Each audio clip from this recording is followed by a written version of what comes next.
At 6, wind gusts of more than 100 miles an hour as Storm Ciarán sweeps in across the English Channel. Buildings blown over, walls knocked down, thousands are without power and travel disruption is severe. And this. The moment the windows blew out in a house in Jersey as a mother holds on to her child.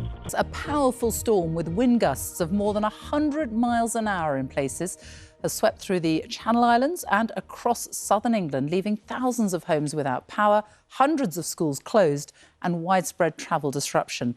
This was Newhaven in Sussex this afternoon. In a moment, we'll find out the latest on the situation across England. But first, Dan Johnson reports from Jersey, one of the hardest hit places. Just look at the state of it. Trees down, roof tiles everywhere, cars smashed, gardens blown to pieces. But then there are the houses, people's homes. We thought these seafront flats had been abandoned after being torn apart. But then we heard the voice of Bob, sheltering beneath the ruins of his neighbour's home. Oh my word.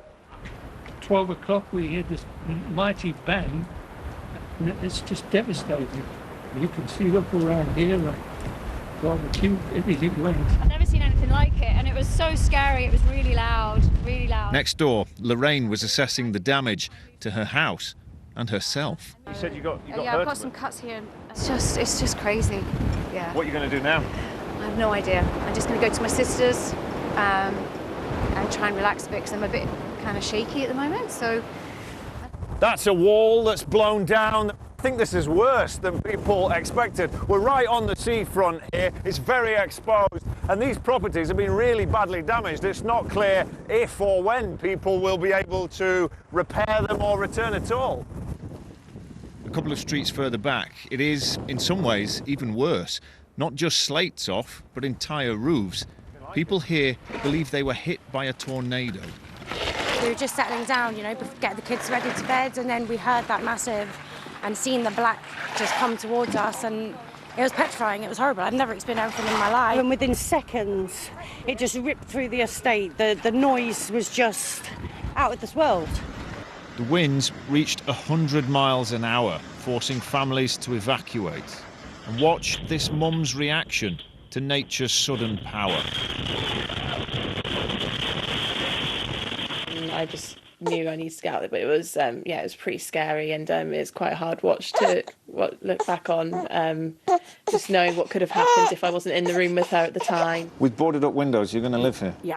And here's some hardy islander resolve after the most frightening night of Mag's life. I was too scared to stay in the bedroom. Kitchen was the safest place, to be honest. I just sat in the kitchen chair, I haven't had a wink of sleep yet. I felt desperate, to be honest. This is only a small part of the island, but this neighbourhood's been turned literally upside down, and it will take a lot to put it back together again. Dan Johnson, BBC News, Jersey. Well, you can see the impact of the high winds on this holiday park in Burton Bradstock in Dorset. Large parts of southern England have also been battered today, as Duncan Kennedy reports. Almost everywhere with a land connection to the English Channel felt the force of Storm Ciarán today. This was Cornwall, giant waves generated by gargantuan winds, in places up to 80 miles an hour. In Devon, the ferocity of the storm was unrelenting overnight and into this morning.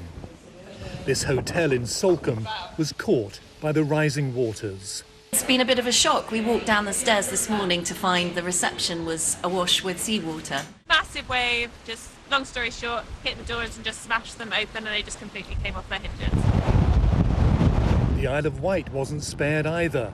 Like Hampshire, it's already had weeks of flooding, and now a full-blown storm bringing scenes like this.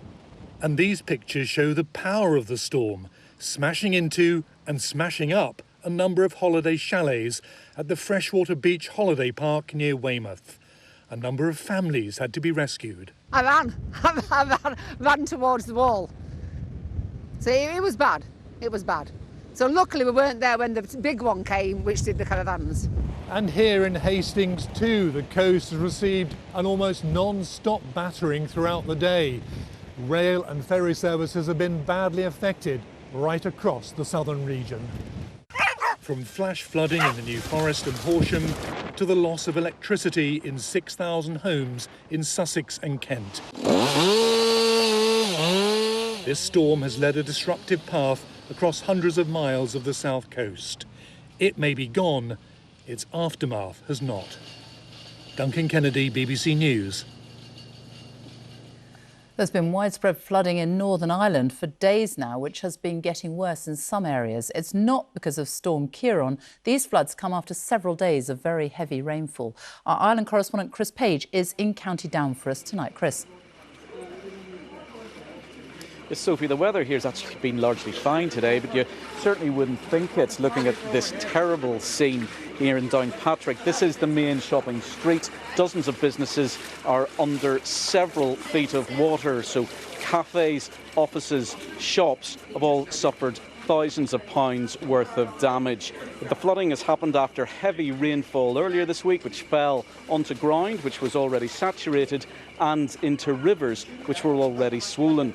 Elsewhere in this part of the UK, road closures are causing travel difficulties, and there's another serious situation in Portadown in County Armagh. There, some homes have been cut off, and a group of young people have been rowing boats up to houses to deliver food and medical supplies to people who are stuck inside. Now, back here in Downpatrick, engineers have been looking at the scale of the problems, but they think they may not be able to start pumping and draining the water away until tomorrow, because at the moment rivers are still at such a high level that they wouldn't be able to make any real progress.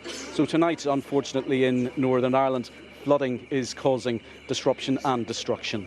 Good evening. The clean-up is getting underway after one of the most powerful storms to hit Britain in years.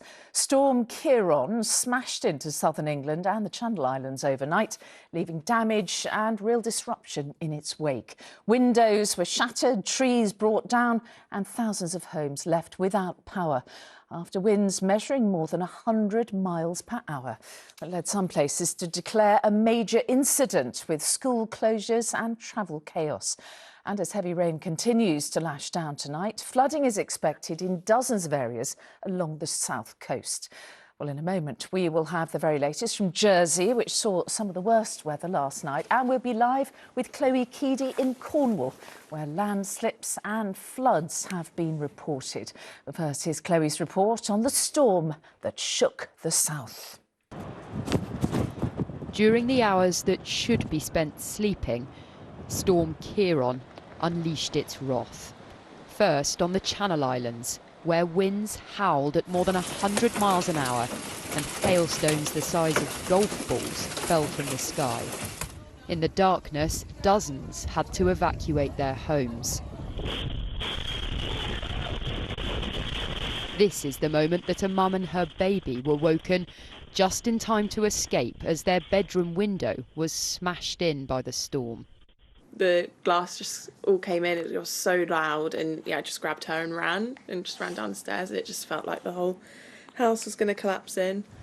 This morning it was clear that Ciarán had also come for trees and cars, what's left of this one, spotted floating across the channel just off the Devon coast. In Cornwall, nearly 10,000 homes woke up without any power. We're quite lucky because we've got a fire downstairs, so we're getting some heat at least from that, but like the rest of the house is cold and no hot water. And in Falmouth, this student somehow escaped unhurt when a tree crashed through her roof and onto her bed while she was sleeping. I was quite terrified. I was screaming and crying a little bit. I was quite hysterical. The fire alarm was going off, so it was beeping and I was screaming, and then I woke everyone else up in the house. The worst of the wind is officially over, although you wouldn't know it to stand here, but it has left this community completely cut off, and people here have now been told that they're facing another night without power. This is ice cold water with ever such a lot of detergent. And could you feel it when the storm came through this morning? I've never heard anything like it in my life. It was sort of like a freight train coming through. And the rain was battering against all the windows and the wind was just howling around the whole house. The storm found its way in to this shop and cafe in West Bay in Dorset. When it first flooded at 8:30 this morning, the water was halfway up the chairs, so it's kind of flowed away, but it still left its mark on the flooring. Those brave enough to venture out in Bournemouth overnight were also met with rising floodwater. High tides and heavy rain have been hammering the south coast all day, but it seems as though Storm Ciarán has now done its worst. Chloe Keedy, ITV News. Right, London may have been spared the worst of Storm Ciarán so far, but there are weather warnings still in place for heavy rain tonight, and the storm has forced the closure of Kew Gardens and postponed the switch on of the Christmas lights on Carnaby Street. There's been some travel disruption too. Rags Martel reports on the weather, which looks set to get worse before it gets better. Storm Ciarán battered Britain, here hitting the Devon coast, swallowing away a car and waking up a mother and baby in the Channel Islands. But London seems to have got away with the worst. This was Dartford this morning, one of the many waterlogged roads. In Deptford, cars had to navigate through small lakes. And tennis courts in Vauxhall now only fit for a little paddle. It's closed today. Kew Gardens didn't even bother risking it. The warnings of heavy rain meant it closed its doors for the day. How far have you guys come from? United States, North Carolina. All the way from the USA? Yeah, today. So this is our only day to come here, so yeah, that's why we came. This is one of our must-sees. Yeah. And this was the day we were going to come.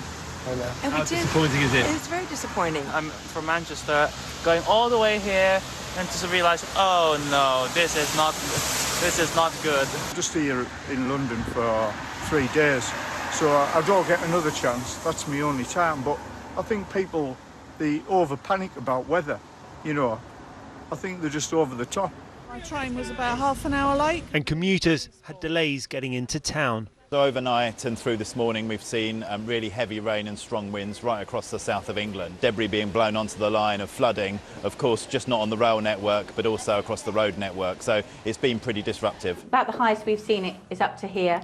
The Bull's Head pub near Chiswick is used to tidal flooding from the Thames, but rarely this high. And it regularly comes up over the towpath, but with the extra rain over the weekend we saw a little bit higher than maybe normally this time of year, but for us and the locals here we rather enjoy it.